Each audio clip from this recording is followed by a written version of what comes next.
much for joining us. We're now going to look in this panel at continue our conversation very much on partnerships and cooperation. So thank you all for staying with us. Please, gentlemen, do join me and sit down here if you will.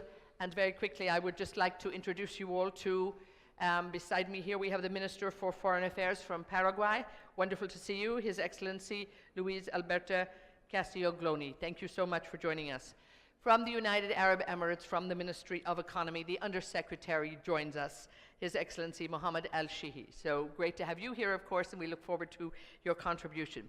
From Ecuador, we're delighted to have the Minister of Production, Foreign Trade, Industry and Fisheries to His Excellency Pablo Campana. Lovely to see you. And from Costa Rica, the former Minister of Foreign Affairs, His Excellency Manuel González Sanz. So we really have a great gathering here, and a regional gathering too. It's lovely, of course. We've been looking at what's going on here in Panama, and we're very impressed here, but also we look wider in the region. And this is very much why His Excellency wanted to have the conference here and why the Chamber wanted to base it here, because we're looking outwards as well. Your Excellency, Manuel, if you can, let's just start with you, if I could talk to you a little bit about, you know, the paradigm for development and investment and how you believe that things have actually changed a lot in the last few years and need to continue to change. Thank you. Good morning, everybody. I want to start by thanking the Dubai Chamber for this invitation to be here. Being this the fifth time they hold this forum, proud to say that I have participated in 4th of them. I think that everybody has to recognize that there are new paradigms in terms of cooperation. The old style of just giving away money or financing specific projects is in decline, is well gone. Countries have to be much more innovative than before. New trends like on sustainability, debt sustainability, technology, science, capacity building is what everybody is focusing on. And I'm a great believer that one of the best ways of cooperation between countries nowadays, and regions in particular, is trade and investment. That's what really opens up the doors in order to benefit regular people. We need employment, we need to create infrastructure, we need to advance with the help of others. We, as a world, we have two big challenges in front of us. It's like climbing 2 Everests at the same time. One is the climate change agreements in the Paris agreements in 2015. And the other big one is the achievement of the Sustainable Development Goals. If we don't partner up, if we don't think in a different way to cooperate between each other, no one is going to be able to achieve those goals. And it's in the benefit of everybody. It's not just in the benefit of developing countries. Absolutely, and I think when we're looking particularly at climate change, you know, and the Sustainable Development Goals, and also taking people out of poverty. I mean, this is without, I think also at this day and age, at this time in our lives, 2019, we really shouldn't be looking around the world and dealing with the scope of poverty. So again, I think we look at the marginalized people in society, and we look at, and as you say, the best way to do it. It's trade, it's jobs. People want to work, they want to be happy, they want to provide for their families. So ultimately, I like that reframing of the paradigm, because it is something that when people think differently about this, I think it puts a more sense of urgency to it. Now already we're seeing some of these trade links in place, and particularly in Ecuador, and when we look at what's going on, Pablo, in Ecuador, particularly the great relationship already in place with DP World. We look at, you know, around here, and even we see all the port development in that. But talk to us a little bit about that great development in Ecuador right now. Well, thanks, Eithne. Good morning, everyone. I'm going to do it in Spanish. It's going to be much easier. We'll have a little of both. Quiero agradecer a Dubai Chamber of Commerce, al BID y al gobierno de la República del Panamá por tenernos el día de hoy acá reunidos. Definitivamente la experiencia que ha tenido el Ecuador con los Emiratos Árabes Unidos ha sido fantástica. Una de las principales inversiones que se llevan adelante en el Ecuador es un puerto de aguas profundas que lo está llevando adelante DP World por $1.200 millones. Ahora bien, el sector público, es nuestro deber desde el gobierno nacional en fortalecer relaciones con los principales socios estratégicos del mundo, abrir caminos, firmar acuerdos comerciales, apertura económica en un mundo globalizado. Pero el sector privado es clave en esta relación. El sector privado tiene que entrelazarse más, tomar contacto entre privado y privado para atraer este tipo de inversiones a los países latinoamericanos que tantas oportunidades ofrecen. Anteriormente veíamos a los países del Golfo como que estábamos muy lejos, que nos separaba un gran océano. Eso es mental. Ahora con la conectividad aérea, con las telecomunicaciones, estamos cerca. Es cuestión de proponerse y llegar, contactar, golpear puertas. Esa es la política que estamos llevando desde el Ecuador, fortalecer relaciones con los socios estratégicos más importantes a nivel mundial y pues estamos siempre abiertos a recibir nuevas inversiones. And indeed, when you think about that distance, it's a very different world from 20 years ago. I like that when you talk about the open doors. And of course, when we look at the UAE, Your Excellency Al Shehhi, coming from the government too, it's always been an open door policy. I think you're going to elaborate on this a little bit for us, and how important that is for the UAE to have that open door policy and really to reach out as far as Latin America. You're not just doing this in the region at home. This is very much the strategic importance of Dubai, probably as a great trade partner more than anything else. Thank you very much. Let me first thank our host, Panama, for hosting this great platform, great event, great chapter of GBF. I totally agree with you that the UAE policy of openness and high tolerance has made a very much a clear, successful stories. UAE has been a model of openness in terms of their policies, their legislations, their laws, and their also acceptance of investment coming to the UAE, openness kind of policy, for example, in the aviation sector. Therefore, I believe there are so much synergies between, and so much similarities between the UAE and the Latin America. And I think we are here today, I think, to showcase the success stories of the UAE. The UAE, as all of you are aware, that is an oil-producing country. However, in the 1970s, 99% of the GDP of the UAE came from hydrocarbons. As of today, we are talking less than 30% of the oil, of the GDP is coming from oil. We have been pretty much successful on diversifying our economy, and I think the UAE has been a role model when it comes of diversifications. Therefore, diversification, not in terms of economy, diversification in terms also partnerships with different parts of the world. Not relying only in Europe, not relying only in North America. We have our number one trading partner is China, second trading partner is India, European countries, North America, South America. But looking into Latin America, I think there's so much potential, so much to have to do.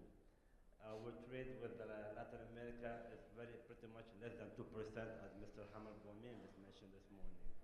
And I think this kind of events literally makes us increase that number to a great deal. When it comes to government, we are the government of the UAE. We are in charge of opening doors and removing obstacles through various methods. One of those tools is joint economic committees or joint commissions, where governments and government meet and make sure that many obstacles are removed. Signing of protection of investments, opening embassies. In this occasion, I would like also to thank the ambassadors who came here from different Latin American countries, our ambassador from Mexico, our ambassador from Costa Rica, our ambassador from Chile, and of course our ambassador from here in Panama. That is the kind of thing that government can do, opening of representative offices, signing of preferential agreements, signing of protection of investment agreements, signing of double taxation agreement. The government can do so much, but eventually the businessman, they need a vote of confidence that comes from the government in order for them to come and invest in Latin America. And we'll talk a little bit about that in detail and some of the great work that has been going on. Your Excellency, Luis, when we look at what's going on in Paraguay, already you have an investment agreement in place with the UAE, but how important is this region for you? Why do you see this as a strategic arrangement, as a strategic region for you, for Paraguay? Okay. I'm going to speak in Spanish because my English is not good. No, then And no I don't problem. want to And practice with you. the translator is doing a good job, so we're all listening. Thank you. Okay. Nosotros tenemos las mismas aspiraciones y necesidades como los Emiratos, y tenemos habilidades y recursos diferenciados. Eso nos hace pensar que tenemos una gran capacidad de complementarnos. Por esa razón, por esa fe en la posibilidad de complementar a economías que buscan la diversificación, como dijo quien me antecedió en el uso de la palabra, como economías que buscamos ampliar nuestro horizonte mucho más allá de lo que solíamos hacer usualmente, hemos decidido y lo hemos hecho. Hemos firmado y hemos aprobado unos acuerdos de protección recíproca de inversiones entre Emiratos Árabes y el Paraguay. Y al mismo tiempo hemos aprobado y por el Parlamento y promulgado otra ley de exoneración de la doble imposición. Estas son herramientas fundamentales para crear las condiciones propicias para que haya inversión hacia uno u otro lado, dando seguridad jurídica y al mismo tiempo facilitando desde el punto de vista fiscal con la ley de exoneración de la doble imposición. Estamos convencidos que estamos creando las bases suficientes para el inicio de una relación económica, comercial y de inversiones mucho más fluida. Nosotros tenemos de hecho algunas experiencias ya concretas. DP World ha comprado una multinacional portuaria que tiene inversiones en Paraguay. O sea, de alguna manera, DP World ya tiene activos e inversiones hechas en Paraguay. Y al mismo tiempo, ya también como fruto de esta visión que tenemos, quiero comentar que hay una experiencia exitosa también de un joint venture entre una empresa paraguaya farmacéutica y un holding de Dubái, de Emiratos, de la zona del Golfo Arábigo, que fuertemente trabaja en todo el sistema del sector financiero, que han decidido unir sus esfuerzos, el conocimiento y la capacidad técnica de la empresa paraguaya de farmacéutica con el capital del holding que está en el Golfo Arábigo, han producido una empresa muy grande que va a producir medicinas y medicamentos para ese sector. Son ejemplos concretos que quiero dar, ya son el resultado de esta visión que estamos llevando adelante. And indeed, I mean, this is what I think when you begin to see these arrangements and these very, very practical trade arrangements, these business arrangements, this is where it starts and this is where it can move on. But of course, we look at right now, we have Costa Rica, Ecuador, and Paraguay on this stage, and we have many colleagues here from different regions too. So it's all a bit competitive too when we think about you know, the investor has X amount of money there. He's got a pot of money and everybody's knocking on the door. So when we look, and particular, Manuel, look at the work that you've done in terms of establishing the bonds. You have the embassy now in place, and this you're obviously, you know, very proud of. You've done a lot of work making sure that was put in place. How important is that as a first step? And then after that, how do you make sure that you shine above the competition? We'd like to make sure that the investment is there for everybody in the region, but you've all got to come in with something special. You know, when I started being a foreign minister back home, everybody was so concentrated on China. Everything was about China. I didn't disregard that relationship, but I wanted to have a strategic partner in the Middle East.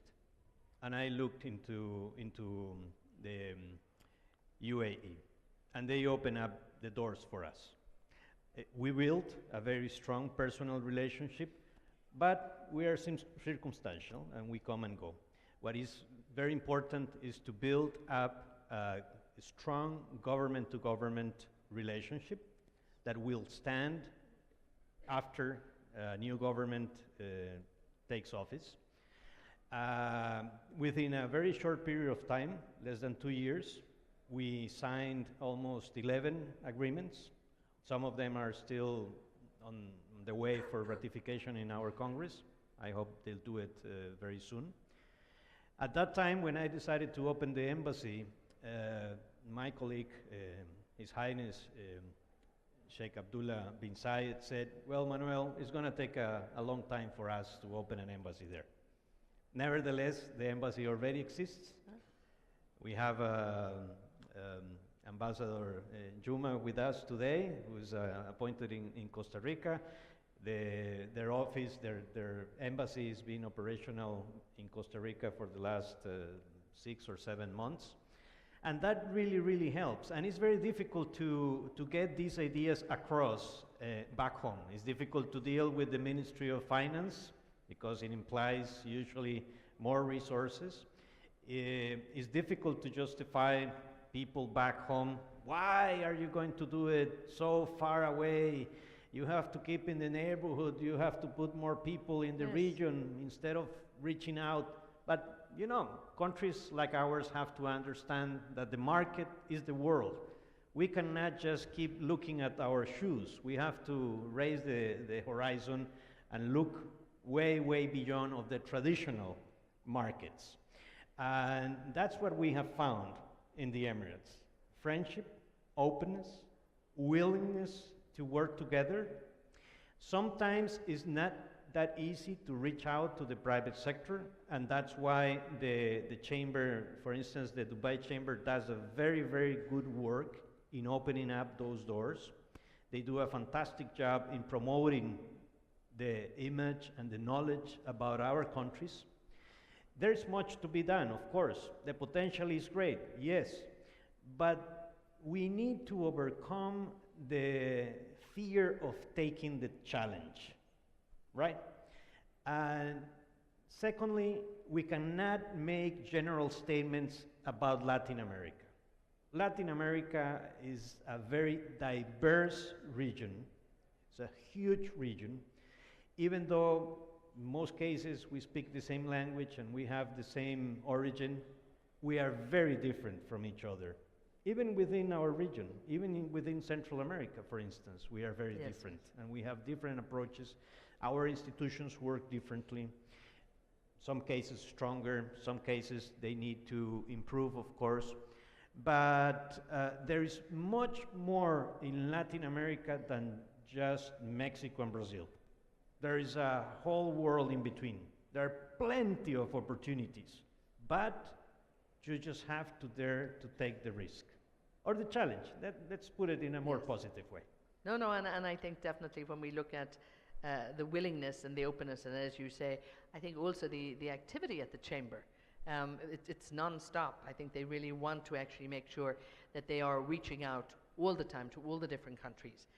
But there's a particular focus here at the moment which is very, very healthy. And you know, this is my first time in Panama. I have to go to Costa Rica. Okay, I've been in Ecuador once. I have to go to Paraguay. Wow, I have a big list. So the next time we come, we'll have to do an extended conference and do it around a holiday time. We can all stay then and go visit. But I totally understand. Pablo, when we're looking at foreign direct investment again, it's competitive out there, but you've been very busy over the last year. Bring us up to date, because you've got some good news in terms of the foreign direct investment. Claro que sí. Bueno, el caso de Ecuador tiene una historia que contar. Pasamos 10 años de socialismo del siglo XXI, con ideas revolucionarias, que no lo apoyó en absoluto ese modelo político, ese modelo económico que lamentablemente todavía existe en algunos países de Latinoamérica. Nosotros decidimos abrir la economía, integrarnos al mundo, trabajar de la mano con el sector privado ecuatoriano, considerar la inversión extranjera directa como política de Estado de acuerdo al decreto presidencial 252. En solamente 2 años de la administración del presidente Lenín Moreno hemos logrado cifras importantes en lo que es atracción de inversión extranjera directa. El 2018 incrementamos un 127% comparado al 2017, lo cual es importante. En exportaciones, abriendo nuevos acuerdos comerciales y abriendo nuevos mercados, pudimos incrementar nuestras exportaciones en un 13%, de los cuales 8 puntos se debe a la exportación de hidrocarburos y 5 puntos a los productos no petroleros, lo cual es importante para el Ecuador. Un país de economía dolarizada necesita atraer divisas. Atraer divisas, ¿cómo? Con un solid legal frame, un marco sólido que brinde seguridad jurídica, que brinde confianza, credibilidad, y eso es lo que hemos venido trabajando. Por eso fueron los resultados del año pasado. Dicho sea de paso, firmamos 135 contratos de inversión por 10.435 millones de dólares, 10.4 billion dollars in new investments que van a llegar al Ecuador en los próximos entre 4 y 5 años. Parte de ello ya está llegando. Entonces son cambios importantes. Yo pienso que Latinoamérica brinda grandes oportunidades y la rentabilidad por cada dólar de inversión es mucho más interesante que comparado a otros mercados. ¿Por qué? Porque hay mucho por desarrollar en los distintos sectores de la economía. Hay muchas oportunidades y, como bien decía aquí mis compañeros del panel, tenemos economías complementarias con los países del Golfo, principalmente con UAE. Indeed, yes, and of course, making sure that that is continued and developed and grown too. Talk to me, Your Excellency Al Shehhi, about Dubai. We've heard about the opportunities for investment, but Dubai has been very, very, they've been looking with great foresight, I think, in terms of the investment law. They've changed this investment law recently. They're paying attention, and interesting, picking up on something that Manuel said, they've been shifting their mindset. I think this is one thing Dubai almost does on a regular basis. It refreshes the mindset and makes sure to change things that need to be done to make sure that they can facilitate investment. And also Dubai is looking outward. It can be the hub really for everybody else. As you have mentioned, 2018, the new law has come, which is the new investment law, whereby it allows companies to have 100% ownership in many sectors of the economies, where it used to be only before in the free zone that was possible. However, now with the new FDI law, companies from Panama, Costa Rica, Paraguay, any Latin America who would like to come and invest in the UAE, they have a possibility of owning 100% of their businesses. And I think this will make a major milestone. At the moment, the annual inflow of FDI to the UAE is about $10 billion. With this new law, we expect that number will jump to almost $15 billion annually. The outflow of FDI from the UAE annually is about $14 to $15 billion. And I think that with opportunities here and the legislative reform in Latin America, a lot of that FDI outflow will go out from the UAE to Latin America. At the moment, a very minor number of FDI that is invested from outside the UAE in Latin America. However, I believe this is a great platform for businessmen from the UAE and also government-related companies, major companies, will find an opportunity here in Latin America. But we need to do more of these kind of events in order for us to somehow make businessmen and investment authorities, sovereign funds, familiar with the countries here in Latin America. However, I re-emphasize our new FDI laws in the UAE also will attract a huge investment from Latin America to the United Arab Emirates. We are now the second highest receiver of FDI in the Western Asia country. And I think with the new law, we're going to be number one when it comes to attracting investments to the UAE. And Your Excellency, Luis, when we look at Paraguay and look at what would be the main sectors that are ripe for investment, I mean, you have good regional trade cooperations with the major countries around you. You're a huge agricultural provider. You talk about medicine, you talk about the healthcare, but where are the big areas that are very, very ripe, so to speak, for investments now in Paraguay? Paraguay ha desarrollado una gran capacidad en la producción de alimentos. Para que sepas, y la gente sepa, Paraguay es el cuarto exportador mundial de soja, de maíz y de trigo. Paraguay es el sexto exportador mundial de carne. Somos unos productores natos de alimentos y creo que esa es un área fundamental donde podemos complementarnos en inversiones con Emiratos Árabes, con Dubái. Es un área que debería ser y queremos y vamos a explorar ahora, porque lo que queremos nosotros es ayudar a garantizar la seguridad alimentaria del Golfo Arábigo, Emiratos Árabes, y en ese proceso de garantizar la seguridad alimentaria, ¿por qué no industrializar estos alimentos antes en Latinoamérica, en Paraguay, por empresas que inviertan en Paraguay, por empresas de Emiratos Árabes que inviertan en el Paraguay para transformar estos alimentos, la producción, los commodities, darle valor agregado y llevarlo hacia el Golfo? Es decir, es un complemento ideal. Productores de alimentos, inversiones que vienen a transformar, darle valor agregado a esos alimentos, se crea riqueza, se crea desarrollo y esos alimentos que dan ganancias, inclusive las inversiones, luego van al Golfo Arábigo.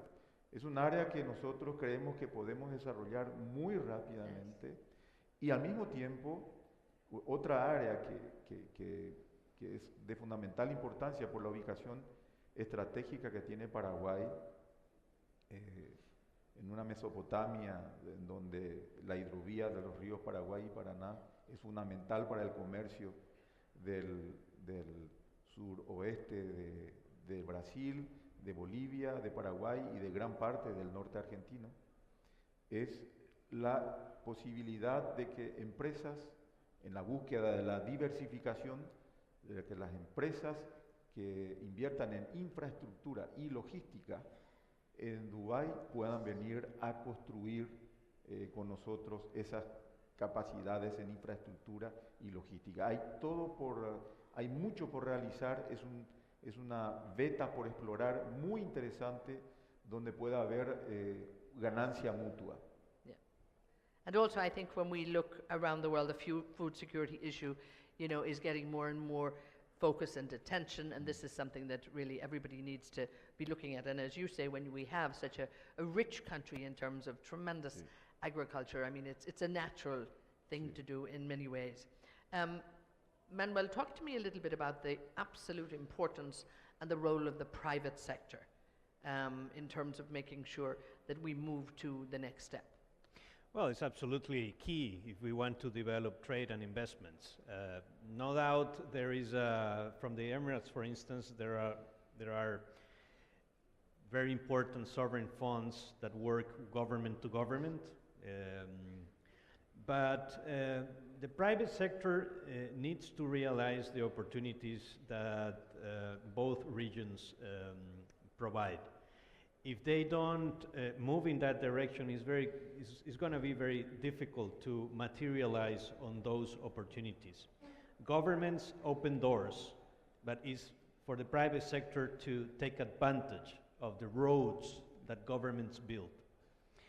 It's not just to work at the multilateral field and, you know, get agreements at the UN level, and that's not the way countries really get to know each other. Is by the people-to-people approach. So these kind of exchanges, these kind of forums, facilitating connectivity. Connectivity is absolutely key, absolutely key, absolutely key. And we have experienced it ourselves. Costa Rica, for instance, increased its connectivity with Europe 7 times during the last 3 years. And it has increased tourism, it has increased trade, and a lot of investors first come as tourists. Yes. And they see with their own eyes. Every time I travel, every time I go to the Emirates, I always insist, come and see with your own eyes and verify that what I'm telling you is true. There are sophisticated business people, serious people in our region. You have protection, we respect the rule of law. That's key to promote investment and trade from the private sector. We have the institutions, but it's a matter, as I said before, and I need to emphasize it, take the challenge. Yes, absolutely. And again, you know, when you think about it, people will always do business with who they know, who they like, who they trust, and it is very much about making those connections. If we have very little time, so if you can give me a brief version. 3 seconds. Few people realize that the first investment came from Costa Rica to the Emirates, not vice versa. It's the longest zip line in Ras Al Khaimah, done by a Costa Rican company in a joint venture with a local company in Ras Al Khaimah, and it has increased tourism greatly in the Emirates. Huge increase. I'll go down and watch it. I don't know if I'm brave enough to do a bit of zip lining myself. I think I'll stay on the ground for now. So the final comment is doing well by doing good. Yes, absolutely. Pablo, when we look, and I want to wrap this up, unfortunately, this time goes so quick. When you look at technology, how has it changed doing your job? You talked about how distance really is nothing, and we have to all think differently to do business differently. Bueno, y pienso que los países latinoamericanos tenemos mucho que aprender de los Emiratos Árabes Unidos. Cómo el señor padre de su excelencia, Sheikh Mohammed, logró visionar, cambiar, diversificar sus ingresos de los hidrocarburos a generar polos logísticos, comerciales, turísticos. Personalmente visité el puerto de Jebel Ali, donde hay 7.000 empresas, que puede ser un ingreso para nuestros productos, no solamente para el Golfo, sino para definitivamente Medio Oriente, para Asia, para África, un alcance de 2.5 billones de habitantes. No solamente debemos pensar en inversiones, que son importantes para nuestros países, sino también en intercambio comercial. Pienso que hay mucho por aprender, economías complementarias definitivamente, y mis últimas palabras, quiero agradecer una vez más a Dubai Chamber of Commerce, al gobierno de la República de Panamá una vez más, y al Banco Interamericano de Desarrollo por este evento y por el gran apoyo que están dando al Ecuador con la firma de nuevas operaciones con los multilaterales. Definitivamente es algo que Ecuador necesita, liquidez en los países latinoamericanos, y quiero agradecer muchísimo a Luis Alberto, al señor presidente del BID que está aquí, nos acompaña, por el apoyo del BID hacia el Ecuador y a todos los países de Latinoamérica. Gracias. And indeed, yes, it's everybody that has to work together. Your Excellency, Luis, what do you think needs to be urgently done? What would make your life easier? And you know, what needs to be urgently done? There's a long-term planning, but what do you need to do quickly to move it?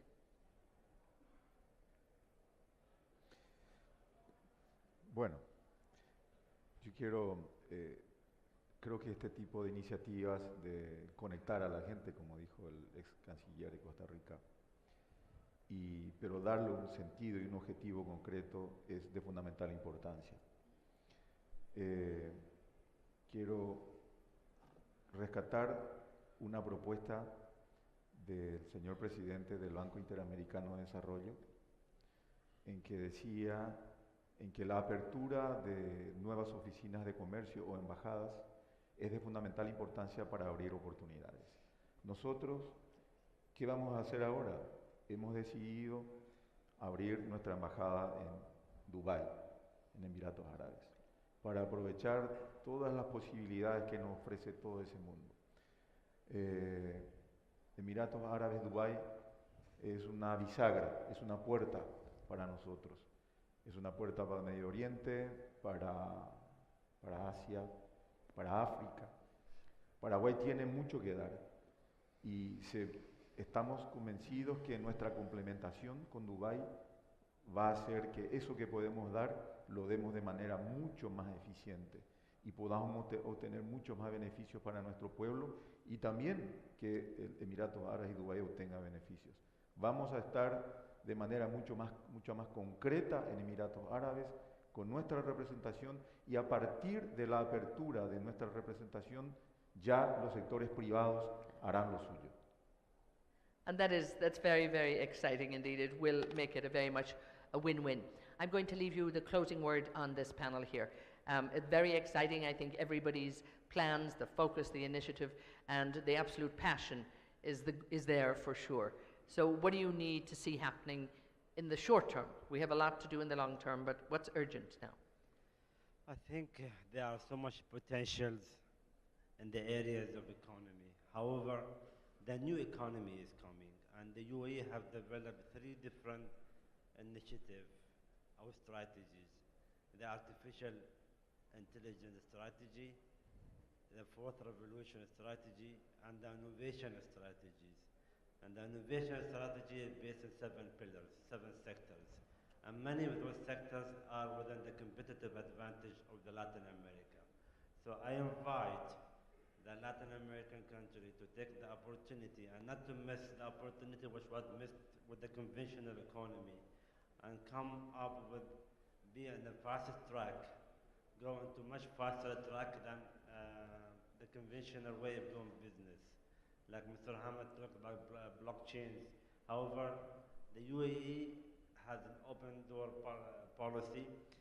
But with the last thing I would like to touch on before we close, if you allow me, is Islamic financing and Islamic economy. It's very important. It's $3 trillion worth of business by 2022.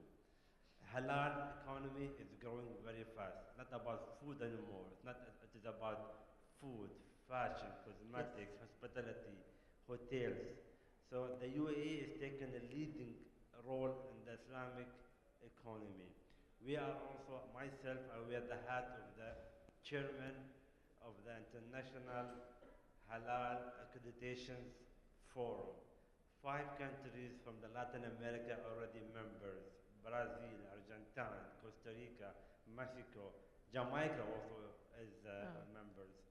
With this platform, I invite those countries who are not yet member of the International Halal Accreditation Forum to be part of this one. And last but not least, I'd like to thank again our partners, Dubai Chambers and IDB for organizing this event, and of course the government of Panama for being such a very much beautiful and delightful host. Thank you very much. And thank you so much. And there we have it, our wonderful panel. Give them a big round of applause. From Costa Rica, His Excellency Manuel González, His Excellency Pablo Campana from Ecuador, Mohammed Shehhi from the UAE, and His Excellency Luis Alberto Castiglioni, also from Paraguay. Thank you all so much. We are going to take a quick break now, and we are going to take a break only for 15 minutes if we can, please.